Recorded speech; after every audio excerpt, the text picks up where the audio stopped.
আজি भेट पड़मी काली भेट पड़मी मोर सुनको सुना बाबू सियोर देखा करमी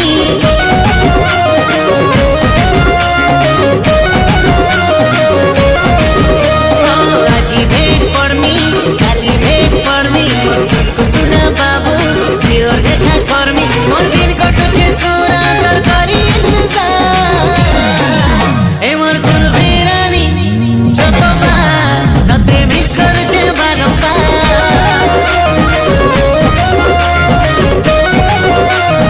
ए मोर कुलबी रानी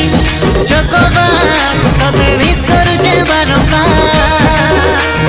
गुस्सा करले काय करबी खाली तेरी चिट्ठी टाइम नहीं मिलुछे भेटे बाकी मते हेले बुझा काय करबी घरे काम केतली देते बेले करबी आरो प्यार तुई मोर लाई बोल भीतर तते मिस करछे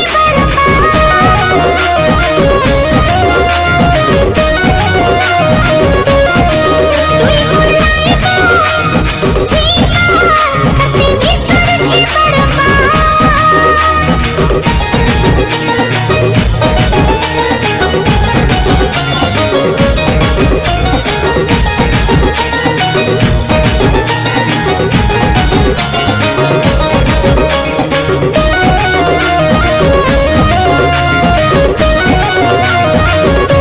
रही नहीं हेउछे नहीं बुझे मोर मन तते टिके देखले कथा पते हेले मते खुशी लागे हरे धन खुशी मते लागे धन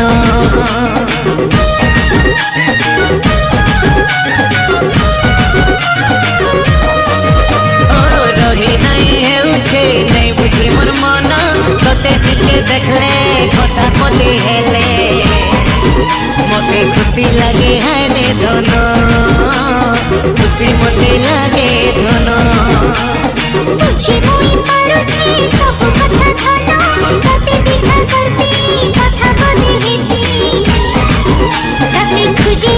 मोर मन तते खुजी मन मोर दिन कटुछे सोना कर करी इंतजार ए मोर कुलबी रानी चकोबा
उठा रे मोर बाबू के उठा,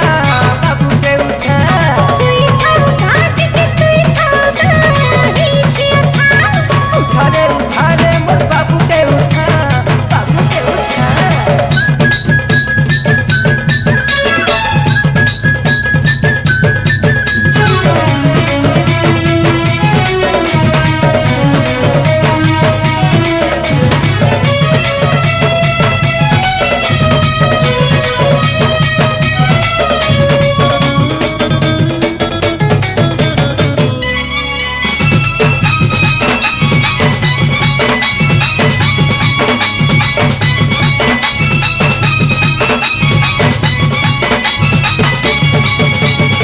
चाली से तो चलानो आला दिन तुई रे, आला दिन तुई।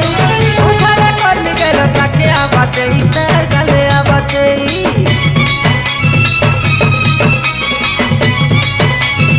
कोठा के पूछा चाली से तो चलानो आला दिन तुई रे, आला दिन तुई। उठा रे कर निकल ताके आबाते इता गले आबाते। যেতে দিলে কাম খবর নাই পারি পারি ফুলে হেতে জানি জানি নাই পারে মুই ধরি हायरे कंता कहू चुला मते ई कथा बाबू के उठा रे